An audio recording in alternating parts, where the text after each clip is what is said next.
अस्सलाम वालेकुम बच्चों, क्या हाल है। उम्मीद है कि सब ठीक होंगे। अच्छा तो बच्चों, हम 2020 के पास पेपर को डिस्कस कर रहे हैं, जिसका हमने एक पेपर डिस्कस कर लिया है, दूसरे के हमने बच्चों 25 MCQs डिस्कस कर लिए हैं। आज हम उससे आगे बढ़ते हैं। क्वेश्चन बच्चों 26 है, river Nile flow through which of the following cities. तो बच्चों दरियाए नील का पूछा गया है कि इन चार में से किस शहर में से वो गुजरता है। तो बच्चों इसका सही आंसर ऑप्शन सी सायरो है, जो कि मिस्र का एक मशहूर शहर है। अब बच्चों इस क्वेश्चन के अलावा और क्वेश्चन क्या बन सकते हैं। दुनिया का सबसे लंबा दरिया बच्चों पूछा जा सकता है, वो है दरियाए नील। दरियाए नील बच्चों दुनिया का सबसे लंबा दरिया है, जो मशरकी अफ्रीका से बहता हुआ बहरा रूम मेडिटेरियन सी में जा गिरता है। इसकी लेंथ की बात करें तो बच्चों 6,650 किलोमीटर इसकी लेंथ है। माइल में पूछे तो 4,130 माइल है बच्चों। सोर्सेज की बात करें तो बच्चों इसकी दो बड़ी शाखें हैं, एक है वाइट नील और एक ब्लू नील। वाइट नील जो बच्चों ये मशरकी अफ्रीका की झील विक्टोरिया से निकलता है, ब्लू नील जो ये इथोपिया की झील ताना से निकलता है। ये दोनों बच्चों खर्तूम एक जगह है, वहां पर ये आपस में मिलकर दरियाए नील बनाते हैं। अब बच्चों क्वेश्चन ये बन सकता है कि ये कितने ममालिक से पास होता है। बच्चों ये 11 ममालिक से पास होता है। वो कौन कौन से ममालिक हैं बच्चों, वो मैंने सारे यहाँ पर लिख दिए हैं, आप भी नोट आउट कर लें। उसके बाद बच्चों अहम शहर पूछे जा सकते हैं, जैसे इस क्वेश्चन में भी पूछा गया है कि किन किन शहरों में से दरियाए नील पास करता है। तो अहम जो शहर हैं बच्चों वो मैंने यहाँ पर लिख दिए हैं। उसके बाद बच्चों फर्स्ट नंबर पर दरियाए नील हो गया। सेकंड का अगर आपसे पूछे तो बच्चों वो अमेज़न है। दूसरे नंबर पर जो सबसे लंबा दरिया है वो अमेज़न है। और अगर दुनिया का सबसे लार्जेस्ट की बात करें तो बच्चों वो अमेज़न है। ठीक है बच्चों। उसके बाद बच्चों ये रवायती तौर पर ये बात मानी जाती है कि नील दुनिया का सबसे लंबा है। अगर तहकीक या एनालिसिस को सामने रखें तो बच्चों उससे पता चलता है कि लार्जेस्ट भी और लॉन्गेस्ट भी वो अमेज़न ही है। उसकी लेंथ की बात करें, एनालिसिस के लिहाज से अगर देखें तो इसकी लेंथ 7,000 किलोमीटर बनती है, लेकिन रवायती तौर पर बच्चों 6400 मानी जाती है। सो आपने यही याद रखना है कि नंबर 1 दरियाए नील है और नंबर 2 जो है ना वो अमेज़न है। नेक्स्ट क्वेश्चन की बच्चों बात करते हैं। Change the narration. The old lady said to her son, is it not your duty to help me in my old age. तो बच्चों इसका सही आंसर ऑप्शन ए है।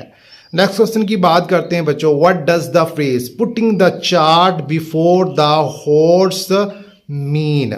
तो बच्चों इसका ऑप्शन ए सही आंसर है। अब बच्चों इसका क्या मीनिंग है, उर्दू मायने क्या है बच्चों। घोड़े के सामने गाड़ी रखना, जो कि एक मुहावरा है। इसका मतलब ये है कि किसी काम को गलत तरतीब या बेतरतीबी से करना, यानी वो काम पहले करना जो बाद में करना चाहिए था। मिसाल के तौर पर अगर कोई शख्स किसी काम को शुरू करने से पहले उसके मतलब ज़रूरी मालूमात हासिल नहीं करता तो वो घोड़े के सामने गाड़ी रख रहा है।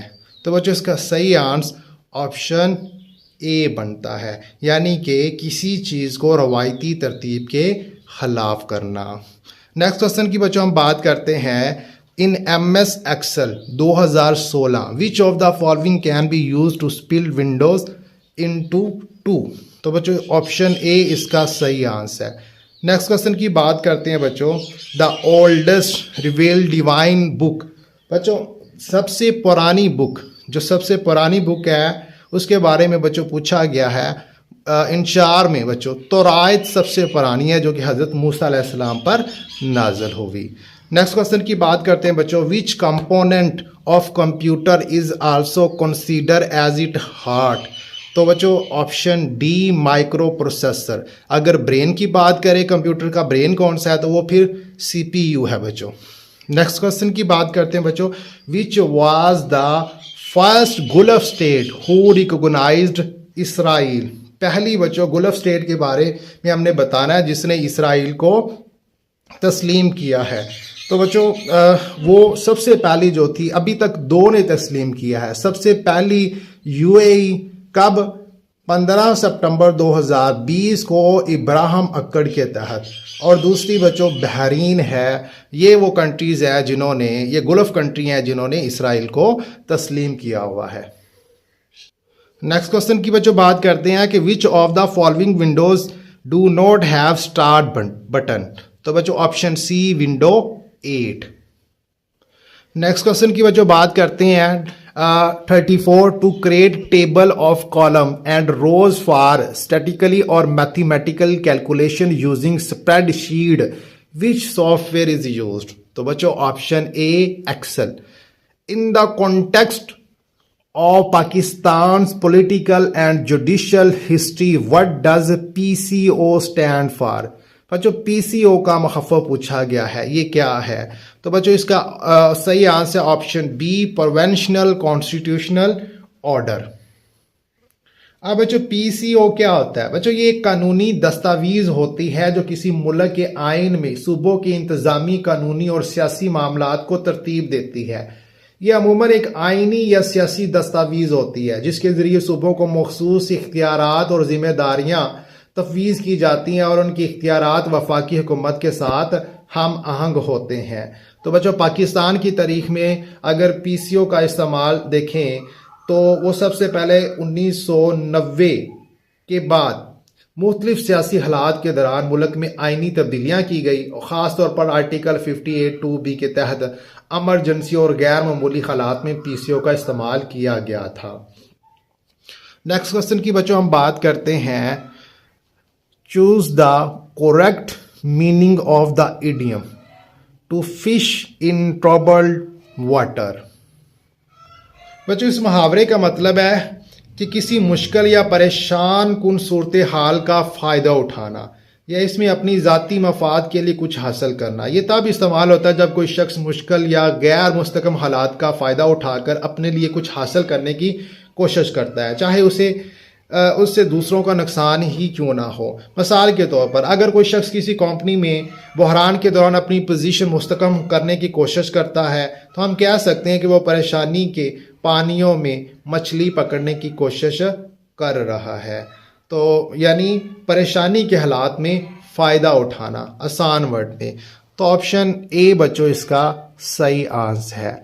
नेक्स्ट क्वेश्चन की बात करते हैं बच्चों which gas present in the earth atmosphere can absorb solar ultraviolet radiation. तो बच्चों ज़मीन के गिर्द एक गलाफ है, एक ओजोन लेयर का, जो सूरज से ख़तरनाक रेडिएशंस को क्या करती हैं, जज़ब करती है। नेक्स्ट क्वेश्चन की बच्चों बात करते हैं Quaid Azam resign from Congress in the year. Quaid Azam ने कांग्रेस को कब छोड़ा? तो बच्चों इसका सही आंसर 1920। अब और कौन कौन से बच्चों आपसे क्वेश्चन पूछे जा सकते हैं? बच्चों ये पूछा जा सकता है कि कायदे आज़म ने कांग्रेस को ज्वाइन कब किया था? बच्चों 1906 में। उसके बाद बच्चों पूछा जा सकता है कि शाही कानून साज असम्बली के रुकन कब बने कायदे आज़म? तो बच्चों इसका सही आंसर 1990 है। मुस्लिम लीग को कब ज्वाइन किया? 1910 है। मुस्लिम लीग को कब बच्चों ज्वाइन किया? 1913 में। हिंदू मुस्लिम इत्तेहाद के सफ़ीर कब बने बच्चों कायदे आज़म? 1916 में। उसके बाद बच्चों शाही कानून साज असम्बली से इस्तीफ़ा कब दिया था? 1919 में दिया था। और उसके बाद कांग्रेस को कब छोड़ा बच्चों? 1920 को छोड़ा। और मुस्लिम लीग के मुस्तकिल सदर कब बने? 1934 में बच्चों मुस्तकिल सदर बने। तो बच्चों ये अहम क्वेश्चन है, ये PPSC में बार बार पूछे जाते हैं, तो इसको अच्छे से आप लोगों ने लिख लेना है। नेक्स्ट क्वेश्चन की बच्चों बात करते हैं। क्वेश्चन बच्चों 39 है रेनफॉल इज मेजर्ड यूजिंग ए। तो बच्चों ऑप्शन सी रेन गेज, ये बच्चों यूज़ किया जाता है रेनफॉल की पैमाइश के लिए। नेक्स्ट क्वेश्चन की बच्चों हम बात करते हैं गुलाबुद्दीन बेगम वाज इंपीरियर हमायूं। ये बच्चों हमायूं की सौतेली बहन थी और बच्चों शहंशाह बाबर की बेटी थी। यानी अगर पेरेंट्स की बात करें तो जो बाप था वो बाबर था और जो माँ थी वो थी दिलदार बेगम। अब इनके मतलब बच्चों अहम क्वेश्चन ये बनता होता है कि हुमायूं नामा किसने लिखा है? तो वो बच्चों इसी ने ही लिखा था। उसके बाद बच्चों किस ज़बान में है? ये फ़ारसी ज़बान में बच्चों ये बुक है। अब ये भी पूछा गया है कि इनका इंतकाल कब हुआ? 1603 में बच्चों इंतकाल हुआ। नेक्स्ट क्वेश्चन की बच्चों बात करते हैं, विच of the following rivers flows in Canada. बच्चों 4 दरिया दिए गए हैं और पूछा गया कि इनमें से कौन सा दरिया जो है ना वो कनाडा में फ्लो करता है। तो बच्चों इसका ऑप्शन ए सही जवाब है, मैकेनिजी रिवर। तो बच्चों ये कनाडा का सबसे लंबा दरिया माना जाता है। इसकी लंबाई 4241 मीटर है। इसके अलावा बच्चों कनाडा में जो दरिया बहते हैं वो भी बच्चों मैंने यहाँ पर लिख दिए हैं। नेक्स्ट क्वेश्चन की बच्चों बात करते हैं, which part of the world is known as Great Britain of Pacific. बच्चों पूछा गया कि ग्रेट ब्रिटेन ऑफ पैसिफिक किसको कहते हैं। तो बच्चों इसका सही आंसर है ऑप्शन ए, जापान को बोलते हैं। अब बच्चों जापान को बरतानियाई मशरक या मशरक का बरतानिया कहा जाता है। इसकी कई तारीखी, जगराफियाई और मुआशी वजूहात हैं। ये इस्तेलाह बच्चों पहली दफ़ा 20वीं सदी के शुरू में इस्तेमाल हुई जब जापान ने तेज़ी से सनती तरक्की की और एक आलमी ताकत के तौर पर उभरा। अब और कौन सी वजूहात हो सकती है बच्चों? नंबर 1, जजीरा नमा महल वकूअ और बहरी ताकत की वजह से, तेज़ सनती तरक्की की वजह से और तजारती बरतरी की वजह से। इसके अलावा बच्चों सकाफ़ती और तलीमी असरात की वजह से भी कहा जाता है कि जापान जो है ना उसको great Britain of the Pacific बोलते हैं। नेक्स्ट क्वेश्चन की बच्चों बात करते हैं, क्वेश्चन 43 है बच्चों, इंक्रीज लेवल ऑफ SGOT या AST in blood is in indication of. अगर ब्लड के अंदर बच्चों ये बढ़ गया है, ये एक इंजाइम है, तो इससे क्या होता है बच्चों? कौन सी बीमारी लाहक होती है बच्चों? ऑप्शन ए, हेपाटाइटिस। अब बच्चों SGOT और AST एक इंजाइम है बच्चों जो जिगर, दिल, पट्ठों, गुर्दों और दिमाग के खुलियों में पाया जाता है। ये जिस्म में अमाइनो एसिड के मेटाबॉलिज्म में मदद करता है और आमतौर पर खुलियों के अंदर मौजूद होता है। जब बच्चों जिगर या पट्ठों के खुलिये नुकसान पहुंचते हैं या तबाह होने लगते हैं तो ये एंजाइम खून में खारिज हो जाता है, जिससे क्या होता है कि खून में इसकी सतह बढ़ जाती है। अब बच्चों इसका बढ़ जाना जिगर या दिल की किसी बीमारी या खुलिये को नुकसान की एक अलामत समझा जाता है। नेक्स्ट क्वेश्चन की बच्चों हम बात करते हैं, when no tariff are imposed on all imports and export it is called. तो बच्चों इसको बोलते हैं फ्री ट्रेड। क्या बच्चों? Option B, free trade. अब बच्चों टैरिफ क्या होता है? ये वो टैक्स या फीस है जो हुकूमत दूसरे ममालिक से आने वाली एशिया पर लगाती है। तो फिर नो टैरिफ का मतलब क्या हुआ? ये वो सूरत हाल है जब किसी मुल्क में दरामद या बरामद की जाने वाली एशिया पर कोई टैक्स या फीस ना लगाई जाए। नेक्स्ट क्वेश्चन की बच्चों हम बात करते हैं, विच of the following is consider the deepest lake of the world. सबसे गहरी लेक के मतलब बच्चों पूछा गया है, वो कौन सी है बच्चों? वो ऑप्शन सी, लेक बैकल है। ये कहाँ पर है बच्चों? ये साइबेरियन रीजन ऑफ रशिया में है। ये वर्ल्ड डीपेस्ट लेक है। कितनी है बच्चों? इसकी डेप्थ 1642 मीटर। उसके बाद ये दुनिया की सबसे बच्चों पुरानी भी मानी जाती है। 25 मिलियन ईयर ओल्ड ये एक लेक मानी जाती है। अब बच्चों इसमें दुनिया की सबसे ज़्यादा मीठा पानी मौजूद है जो ज़मीन के 20% मीठे पानी के बराबर है। ये झील यूनेस्को के आलमी विरसे की फहरिस्त में भी शामिल है। अब जो अगर लार्जेस्ट का पूछे तो लार्जेस्ट बच्चों कैस्पियन सी है।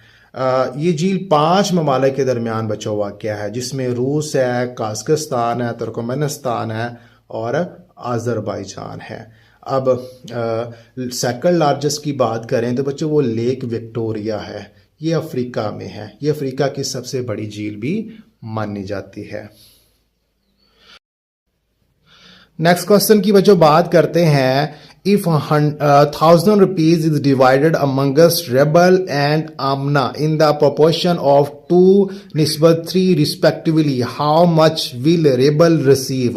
बच्चों 1,000 रुपए है जो रेबल और आमना के दरमियान इस तरह डिवाइड किए गए हैं कि उनकी रेशो 2/3 बनती है। तो अब बच्चों पूछा गया है कि रेबल का कितना हिस्सा बनता है। तो बच्चों ये मैथ का क्वेश्चन है, इस तरह के कई क्वेश्चन पेपर में आते हैं। अब हम इसे सॉल्व करते हैं बच्चों। टोटल अमाउंट जो है बच्चों वो 1,000 है। रेशो की बात करें रेबल और आमना की तो वो 2:3 है। तो सबसे पहला काम आप लोगों ने बच्चों क्या करना है, इस रेशो को आपने सम करना है। सम करेंगे तो आंसर हमारे पास 5 आ जाएगा। अब शेयर बच्चों अगर निकालना है तो शेयर निकालने का फार्मूला क्या है, given ratio divided by sum of ratio into total amount. तो बच्चों गिवन रेशो जो है जो कि रेबल की बनती है, रेबल की रेशो बच्चों 2 बनती है, तो गिवन रेशो में 2 आया। सम ऑफ रेशो बच्चों हमने 5 निकाला है। टोटल जो है ना वो 1,000 है, उसके साथ हम ज़रब करेंगे तो बच्चों सही आंसर हमारा 400 बनेगा। यानी 400 जो है ना वो रेबल के हिस्से में आया है और बाकी जो 600 है वो आमना के हिस्से में आया है।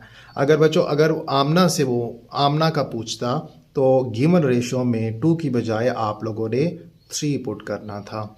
नेक्स्ट क्वेश्चन की बात करते हैं बच्चों। Dash is considered the largest glacier in the world located in Antarctica.